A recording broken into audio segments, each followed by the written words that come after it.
Listen and look. There is one example. How many homes has Richard's Aunt Betty got? I've got 3 aunts, but Aunt Betty is my favourite. Oh, is she, Richard? Why?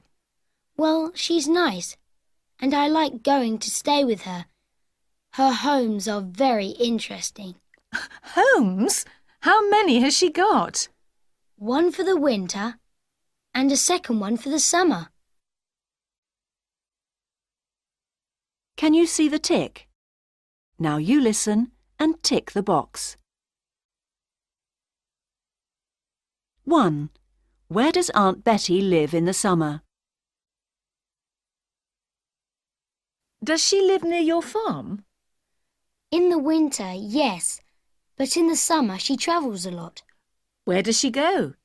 She goes up the river in her summer home. It's a boat. Oh, she lives on a boat. Yes, she likes visiting old castles and places near the river. 2. Where is Aunt Betty's winter home? Does she live on the river in the winter? No, she's got a little house in our village for the winter. It's opposite the hotel. Oh, yes. Is it that little pink house? Yes, that's right. That's her house. 3. Where does Aunt Betty work in the winter? Does your Aunt Betty work? Yes, she works hard in the winter when everyone comes here to ski. Does she work in the hotel? Not now. She worked in the restaurant there about 5 years ago, but now she works at the theatre, in the shop there. She sells books and postcards.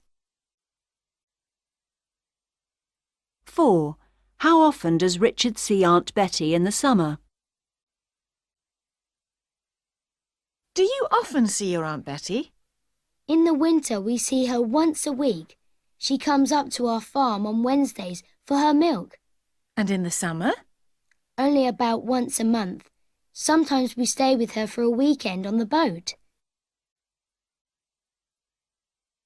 5. What do Richard and his sister do when they visit Aunt Betty? My sister and I love staying with Aunt Betty. It's very different from home. How is it different? Well, she hasn't got a TV, so we can't watch anything. What do you do then? Most of the time she just talks to us, about her travels usually. Sometimes she goes outside and paints a picture. Then she comes in and starts telling us stories again. Are they good stories? Yes, and sometimes the stories are very long, so we don't go to sleep until after midnight.